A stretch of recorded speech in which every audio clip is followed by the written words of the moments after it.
दो बड़े ही इंपॉर्टेंट बच्चों आज क्वेश्चन हम पढ़ लेते हैं। एक क्वेश्चन है अवकलन समीकरण का, ये मॉडल पेपर में भी दिया गया था। और दूसरा समीकरण है समाकलन के अनुप्रयोग का। क्वेश्चन आप समझ लीजिए, लॉन्ग क्वेश्चन है, 8-8 नंबर के क्वेश्चन मिलेंगे। अगर किसी बोर्ड में लॉन्ग क्वेश्चन 5 नंबर का आता है तो ये उसमें मिलेंगे, वरना यूपी बोर्ड में तो ये 8 नंबर का क्वेश्चन आता है। बड़े ही इंपॉर्टेंट क्वेश्चन है दोनों, और एक 8 नंबर का क्वेश्चन इस साल 100% कंफर्म है। तो चलिए स्टार्ट कर देते हैं बच्चों पहले क्वेश्चन से, अवकलन समीकरण के। क्वेश्चन है dy बटे डी एक्स माइनस वाई बराबर कॉस एक्स। इस समीकरण की तुलना सबसे पहले dy बटे d x plus p y बराबर क्यू से करो, बराबर क्यू से करने पर। ठीक है, एक चीज और मैं आपको बता दूं बच्चों, अगर यहां पर डी एक्स बटे डी वाई होता तो हम तुलना करते डी एक्स बटे d y plus p x बराबर क्यू से। अभी तो डी वाई बटे डी एक्स है। डन हो गई बात। देखो यहां पर एक लिखा जा सकता है, तो p का मान बच्चों कितना आ गया, -1, और q का मान कितना आ गया, cos x। दो चीजें क्लियर हो गई, p का मान -1, q का मान cos x। अब हम इसका समाकलन गुणांक निकालेंगे, जिसको इंग्लिश में कहते हैं इंटीग्रेटिंग फैक्टर। सूत्र भी मैं बताऊंगा, सूत्र क्या होता है इसका अवकल समीकरण के हल का। पहले समाकलन गुणांक का सूत्र लिख लो, की घात में समाकलन पी डी एक्स। ठीक है, तो e की घात p की जगह कितना है, -1 dx। ठीक है, क्लियर हुआ यहां तक। चलो अब बच्चों ये बताओ आप, माइनस तो बाहर हो जाएगा, और वन का समाकलन एक का क्या हो जाएगा, x। तो आई एफ का मान कितना आया, e की घात माइनस एक्स। क्लियर हुआ ये। अवकल समीकरण का जो हल है, अवकल समीकरण के हल का सूत्र क्या होता है, अवकल समीकरण का हल, अवकल समीकरण का हल सूत्र समझ लो। अवकल समीकरण का हल का सूत्र क्या है, y गुणे आई एफ बराबर समाकलन q गुणे I F D x plus C. ये बच्चों सूत्र होता है इसका, समझ आ रहा है। सारे मान फिट कर दो, y गुणा आई एफ का मान कितना है, e की घात माइनस एक्स बराबर समाकलन q का मान कितना है, cos x गुणे आई एफ का मान कितना है, e की घात minus X D x plus C. Clear है यहां तक। थोड़ा सा इसे ऐसा कर लो आप, y e की घात माइनस एक्स बराबर समाकलन e की घात minus X cos X D x plus C. ये हो गया हमारे पास, समझते रहना। इसको एक काम कर लो बच्चों, ये जो पद है e की घात माइनस एक्स कॉस एक्स को, इसको i मान लो। अब इसको आराम से हल करते हैं, यही सबसे बड़ा कंसेप्ट है इसमें। e की घात माइनस एक्स कॉस एक्स को हमने i मान लिया यहाँ पर। तो i बराबर है हमारे पास समाकलन e की घात माइनस एक्स और कॉस एक्स। पॉइंट समझना भाई, आप सभी ने आईलेट रूल पढ़ा होगा। आईलेट जिसका मतलब समझो पहले, आई से होता है इनवर्स ट्रिग्नोमेट्रिक फंक्शन, एल से लॉग का फंक्शन, ए से एल्जेब्रिक फंक्शन, टी से ट्रिग्नोमेट्रिक फंक्शन, ई से एक्सपोनेंशियल फंक्शन। अब देखो ट्रिग्नोमेट्रिक फंक्शन ये है और एक्सपोनेंशियल फंक्शन आपका ये है, तो इसके हिसाब से हम मानते हैं इसमें जो ट्रिग्नोमेट्रिक फंक्शन है उसको फर्स्ट कह दो, और जो एक्सपोनेंशियल फंक्शन है उसको क्या कह दो आप, सेकंड कह दो। अब इसमें खंडशः समाकलन हम लगा रहे हैं। फर्स्ट ऐसे ही सूत्र क्या होता है, फर्स्ट ऐसे ही सेकंड का समाकलन, यानी इस वाले पद का समाकलन। तो माइनस ई की घात एक्स का समाकलन क्या होगा, माइनस ई की घात माइनस एक्स। ठीक है, फिर माइनस लगेगा, फर्स्ट का अवकलन यानी cos x का अवकलन क्या होगा, माइनस साइन एक्स गुणा सेकंड का समाकलन, सेकंड ई की घात माइनस एक्स है, इसका समाकलन क्या होगा, माइनस ई की घात माइनस एक्स। ठीक है, तक यही सूत्र बना। चलो फिर से समझो अब इसे, माइनस ई की घात माइनस एक्स पहले लिखो, cos x लिखो, अब minus minus plus minus minus E की घात माइनस एक्स और साइन एक्स। ठीक है यहां तक। अब फिर से आइलेट रूल देख लो। आइलेट रूल में बच्चों ये टी से ट्रिग्नोमेट्रिक है, ये पहला हो गया, और ई से एक्सपोनेंशियल है यानी कि ये दूसरा हो गया। अब फिर से इतने में खंडशा लगा दो, इसको ऐसे ही चलाते रहो। माइनस ई की घात minus X cos x minus बड़ा ब्रैकेट लगा दो क्योंकि माइनस से मल्टीप्लाई भी होनी है। फर्स्ट ऐसे ही गुणा सेकंड का समाकलन, यानी ई की घात माइनस एक्स का समाकलन कितना हुआ, माइनस ई की घात माइनस एक्स हो गया। ठीक है, चलो जी आगे बढ़ते हैं। माइनस लगाओ, समाकलन का निशान लगाओ। फर्स्ट का अवकलन यानी फर्स्ट क्या है साइन एक्स, और साइन एक्स का अवकलन क्या है कॉस एक्स, गुणा सेकंड क्या है माइनस ई की घात माइनस एक्स, इसका समाकलन माइनस ई की घात माइनस एक्स, और बाद में बच्चों इन दोनों का क्या होता है समाकलन। क्लियर है यहां तक। चलो अगली लाइन देखते हैं क्या आएगी। मैं माइनस से ब्रैकेट खोलता हुआ चलूंगा, ये बात आप ध्यान से समझना। माइनस ई की घात माइनस एक्स कॉस एक्स ऐसे ही लिखा मैंने। देखो माइनस से ब्रैकेट खोल रहा हूं ना, तो माइनस माइनस हो गए प्लस, ई की घात माइनस एक्स और साइन एक्स हो गई ये। चलो आगे बढ़ते हैं। Minus minus plus, minus minus, एक माइनस से इसमें माइनस करो प्लस, और फिर से करो माइनस हो जाएगी, और साथ में क्या बचेगा ई की घात minus X cos X D x. Clear point समझ आया आपकी। बच्चों एक बात बताओ, शुरू में आपको क्या दिख रहा है ऊपर, आई का मान कितना है ई की घात माइनस एक्स कॉस एक्स है, तो यानी इसकी जगह, इस वाले की जगह में आई लिख सकता हूं। समझते रहे ना, ये माइनस का आई इधर को आके प्लस का आई हो गया, समझो। आई इधर को कर दो, यानी कि आई प्लस आई बराबर, इसमें क्या कॉमन मिल रहा है बच्चों, ई की घात माइनस एक्स कॉमन मिल रहा है। ई की घात माइनस एक्स कॉमन ले लिया, अंदर क्या बचेगा साइन एक्स, प्लस वाला पहले लिखा जाएगा, माइनस कोस एक्स। ठीक है यहाँ तक। अब आई और आई जुड़ के टू आई हो जाएगा, तो टू आई बराबर माइनस ई की घात minus x sign X minus cos x. तो टू आई बराबर बच्चों हुआ, टू आई बराबर ई की घात minus x sign X minus cos x. एक काम हो सकता है कि ये जो टू है ये भाग में चला जाएगा, आई बराबर ई की घात माइनस एक्स बटे दो हो गया, और sine X minus cos x हो गया। ये हमारे पास आ गया आई का मान। हमने आई माना किसे था, आई हमने माना किसे था, ये माना था आई हमने, देखो ये आई था, यानी कि y ई की घात माइनस एक्स, इसे समीकरण एक कह दो, समीकरण एक कह दो।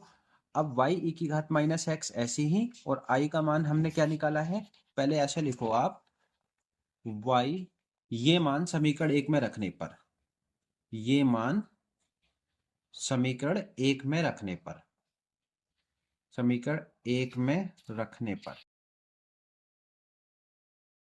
समीकरण एक है हमारे पास y ई की घात माइनस एक्स बराबर, जो आई माना था इसका मान है ई की घात माइनस एक्स बटे दो sine X minus cos X plus C, ये है ना। इस पूरे समीकरण में ई की घात माइनस एक्स से भाग दे दो, ई की घात माइनस एक्स से भाग करने पर, से भाग करने पर, पॉइंट समझना। इस पूरी समीकरण में ई की घात माइनस एक्स से भाग कर रहे हैं हम, तो y ई की घात माइनस एक्स बटे ई की घात माइनस एक्स बराबर ई की घात माइनस एक्स, इसके नीचे लिख दें टू ई की घात माइनस एक्स और sine X minus cos X plus C बटे ई की घात माइनस एक्स। यहाँ से ई की घात माइनस एक्स कट जाएगा, यहाँ से कट जाएगा, और ये वाला जो पद है ऊपर जाके प्लस हो जाएगा, तो y बराबर कितना आया sign X minus cos x, दो भी ये रह गया ना बटे में, तो एक बटे दो, ठीक है, एक बटे दो sine X minus cos X plus C E की घात माइनस एक्स ऊपर जाके किसका हो गया प्लस का। तो बच्चों यही हमारे पास आंसर है। 8 नंबर का सवाल है अवकल समीकरण का, मोस्ट इंपॉर्टेंट सवाल है। तो यही इसका आंसर है। आप इसे नोट करो, फिर हम अगला सवाल स्टार्ट कर देते हैं। दूसरे सवाल में इसने जो परवलय दिया है यानी पैराबोला जो दिया है बच्चों, वाई स्क्वायर बराबर 4x दिया, 16x दिया है। भाई x सिंगल है, y पे घात 2 है। जो घात छोटी होती है यानी x की घात छोटी है तो पैराबोला का चित्र उस पर बनता है और ये u के आकार का होता है। देखो इसका चित्र कैसा आएगा, u के आकार का होता है। और जो बच्चों इसका चित्र आएगा पैराबोला का, वो ये रहेगा इसका चित्र, ये है। समझो इसको, ये u के आकार का है और कौन सी अक्ष पर है, ये x हुआ, ये x डैश हुआ, ये y हुआ, ये y डैश हुआ। तो चित्र हमने धनात्मक x एक्सिस पर लिया है। आप बोलोगे सर आपने x एक्सिस पर लिया है तो इधर इधर वाली साइड पर लिया है, x डैश पर क्यों नहीं लिया? तो बच्चों इसका जवाब है क्योंकि जो समीकरण दे रखी है वो y square is equal to 16x दे रखी है और ये प्लस है, यहाँ पर क्या है, प्लस है। तो इसलिए ये वाला हमने इस एक्सिस पर चित्र लिया है, इसका पॉजिटिव एक्स एक्सिस पर। अगर कभी बच्चों ये एक्स स्क्वायर बराबर 16y आ जाता, तब चित्र को आप ऐसा घुमा देते y अक्ष पर, ठीक है। तब चित्र को आप कैसा घुमाते, यहां से मैं शॉर्ट में बता देता हूं। तब चित्र को आप ऐसा घुमा देते, इसको पैरा वाला को। पॉइंट समझ गए मेरा आप? चलिए, वर्टेक्स यानी कि ये मूल बिंदु इसके 0 0 हो गए, पॉइंट समझना। परवलय की जो समीकरण होती है बच्चों, वाई स्क्वायर बराबर 4ax होती है। स्टैंडर्ड समीकरण क्या होती है परवलय की, वाई स्क्वायर बराबर 4ax, ठीक है, 4ax होती है। ए जो यहाँ पर पॉइंट होगा वो फोकस के निर्देशांक कहलाते हैं। फोकस के निर्देशांक यहाँ पर कितने कहलाते हैं, a,0। पॉइंट समझना आप। ये परावलय का समीकरण है हमारा, y square is equal to 4ax। लेकिन अभी हमें जो बच्चों समीकरण दिया है वो दिया है y square is equal to 16x। आप ये मत दिखाओ यहाँ पर, ये हमारा इस परावलय का समीकरण है, वाई स्क्वायर बराबर 16x। ये आपको मैंने ऐसे ही समझाया है, इसको लिखाने की जरूरत नहीं है। लेकिन इसने साथ में ये कहा है कि सरल रेखा, एक सरल रेखा का समीकरण दिया है, सरल रेखा x इज इक्वल टू 4। सरल रेखा का समीकरण क्या दिया है, x बराबर 4।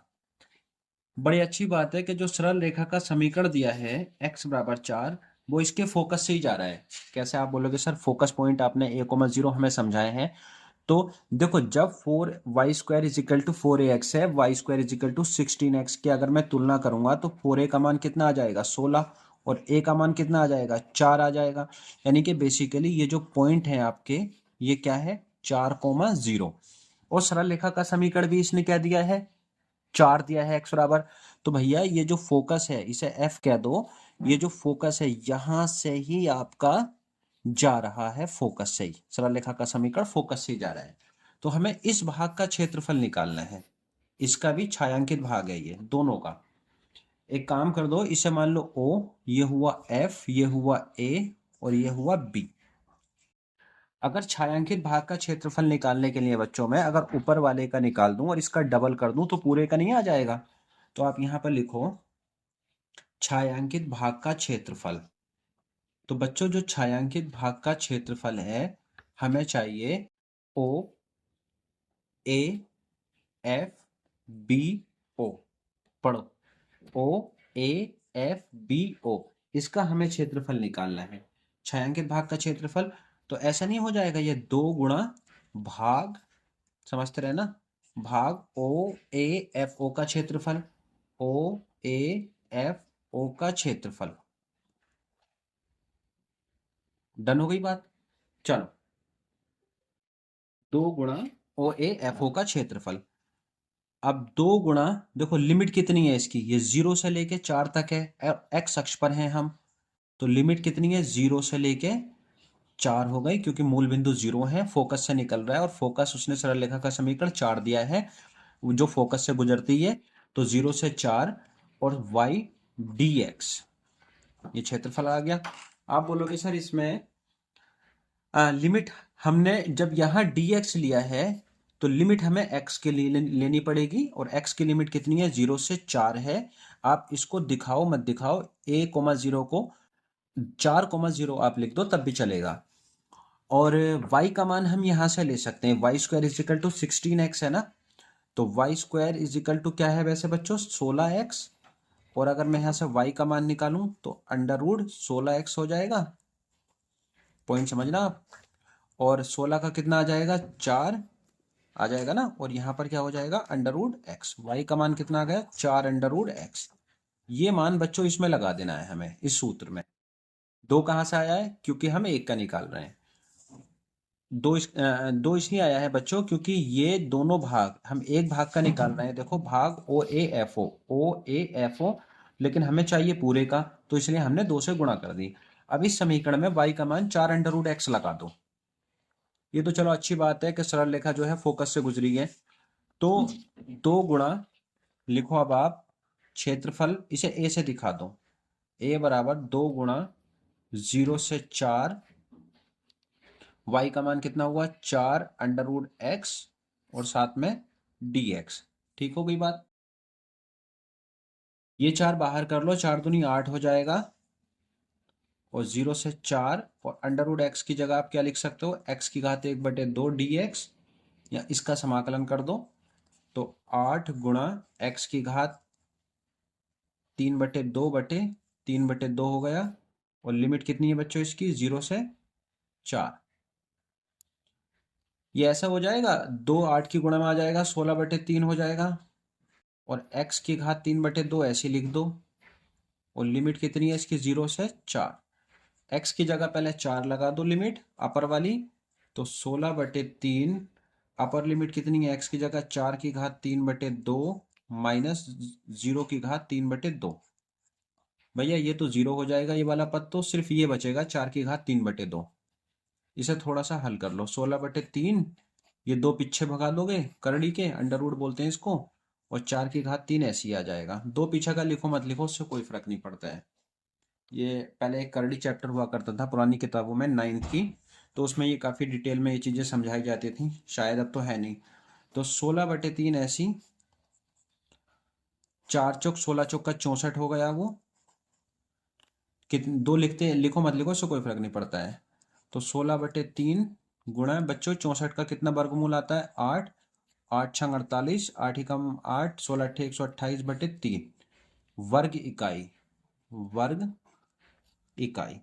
ये इसका आंसर है। काफी इंपॉर्टेंट सवाल है बच्चों, समाकलन का, समाकलन के अनुप्रयोग का बहुत इंपॉर्टेंट सवाल है, आप अच्छे से समझना।